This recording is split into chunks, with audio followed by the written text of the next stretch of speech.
ఓకేనా. మీడియా మిత్రులకు మొన్న మండలానికి చెందిన బీఆర్ఎస్ నాయకులు కొందరు వాళ్ళ గతం మరిచి మాట్లాడుతున్నారు. ఒక్కసారి గతం గుర్తు చేసుకోండి బీఆర్ఎస్ నాయకులారా. మీరు 10 సంవత్సరాలు ప్రజల్ని మోసం చేశారు. మోసం చేసే అలవాటు మీ బీఆర్ఎస్ పార్టీకి చెందింది. కాంగ్రెస్ పార్టీ ఎప్పుడు మోసం చేయలేదు. భారతదేశ చరిత్రలో స్వతంత్రం తెచ్చిన పార్టీ కాంగ్రెస్ పార్టీ, తెలంగాణ ఇచ్చిన పార్టీ కాంగ్రెస్ పార్టీ. అర్హులందరికీ ఇందిరామ ఇండ్లు కానీ సంక్షేమ పథకాలు ఇచ్చేది పక్కా ఇస్తాము. ఇచ్చేది మాత్రం పేద ప్రజల కోసం పుట్టింది కాంగ్రెస్ పార్టీ. బడుగు బలహీన వర్గాల కోసం ఆలోచించే పార్టీ ఏదైనా ఉందంటే అది కాంగ్రెస్ పార్టీ మాత్రమే. బీఆర్ఎస్కు అది మోసం చేసేది వెనతో పెట్టిన విద్య బీఆర్ఎస్ పార్టీకి. కేసీఆర్ ఏం చేసింది? తెలంగాణ ఉద్యమము కొండా లక్ష్మణ్ బాపూజీ, మారోజు వీరన్న, బెల్లిలతక, సిరిపుర యాదయ్య ఎంతోమంది అమరుల త్యాగాలతోటి తెలంగాణ ఏర్పడితే కేసీఆర్ చీమలు పెట్టిన పుట్టలో పాములు దూరినట్టు కేసీఆర్ ఈ తెలంగాణ ఉద్యమంలో చేరి తెలంగాణ ఉద్యమ సెంటిమెంట్ తోటి ఒక 10 సంవత్సరాలు టీఆర్ఎస్ పేరు పెట్టుకొని పరిపాలన చేసిండు. ఏమైంది తర్వాత టీఆర్ఎస్ తీసిపడేసి విమర్శించి తర్వాత ఏమైంది మళ్ళీ బీఆర్ఎస్ పెట్టింది. బీఆర్ఎస్కి అర్థమైంది, నీ పార్టీకి ఒక అర్థమే లేదు. దానికి బీఆర్ఎస్ ఏంది? భారత రాష్ట్ర సమితి. నీదే నీకు సక్కలేదు, మనం ఏమంటావయ్యా నువ్వు? కాంగ్రెస్ పార్టీ ఏదైనా చేయాలనుకుంటే కూడా కాంగ్రెస్ పార్టీ చేస్తుంది. ఎప్పుడో ఇందిరా గాంధీ బడుగు బలహీన వర్గాల కోసం గరీబ్ హఠావో అనే ఒక పథకం తీసుకొచ్చింది. రోటీ కపడా మకాన్ అని చెప్పి ఒక సంక్షేమ పథకం తీసుకొచ్చింది. ఆ కార్యక్రమాల వల్ల పేదలకు అభివృద్ధి జరుగుతుంది.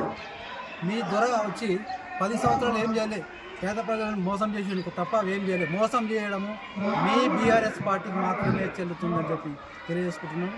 మరొకసారి కాంగ్రెస్ పార్టీ మీద ఇలాంటి వ్యాఖ్యలు చేస్తే ఊపినే లేదు, తిరగబడతాం, తరిమి కొడతామని చెప్పి ఇప్పటివరకు ఇదైతే స్థానిక సంస్థలు కూడా తరిమి కొడతాం. ఇప్పుడు తెలంగాణ లేకుండా చేసినాం, స్థానిక సంస్థల గ్రామాల్లో కూడా మీకు డిపాజిట్ లేకుండా చేసే బాధ్యత మాది.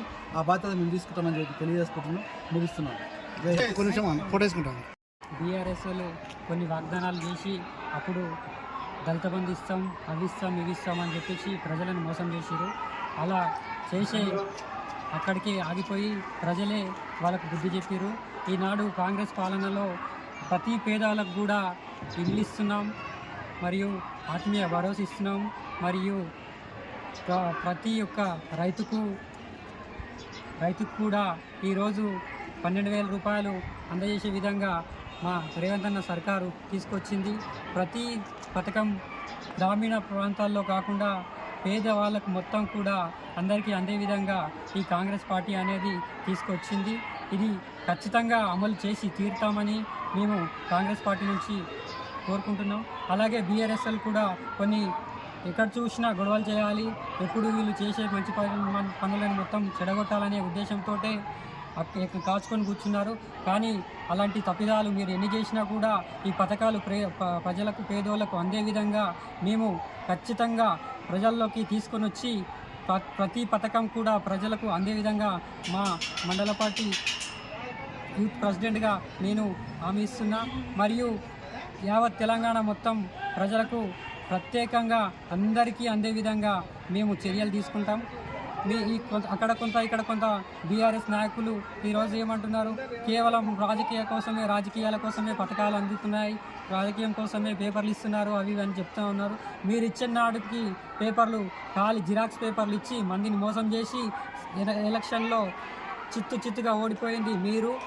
ఈనాడు చూసినట్లయితే ప్రతి ఒక్క రైతు, ప్రతి ఒక్క చదువుకున్నవాడు అందరూ కూడా జాబులు ఇయ్యక, అవి ఇయ్యక, ఇవి ఇయ్యక మీరు చేసిన మోసాలకు అన్నిటికీ మీకు బుద్ధి చెప్పి మిమ్మల్ని ఎక్కడ కూర్చోబెట్టాలో అక్కడ కూర్చోబెట్టిండ్రు. కేవలం భారతదేశంలో ఎంపీ సీట్లకు కూడా మీరు ఎక్కడ కూర్చున్నారు?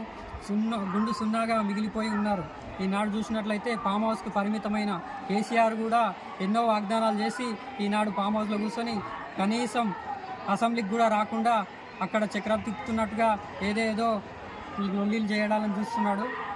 ఇవన్నీ ఎక్కడ కూడా ముందుకు సాగవు. ఇంతటితో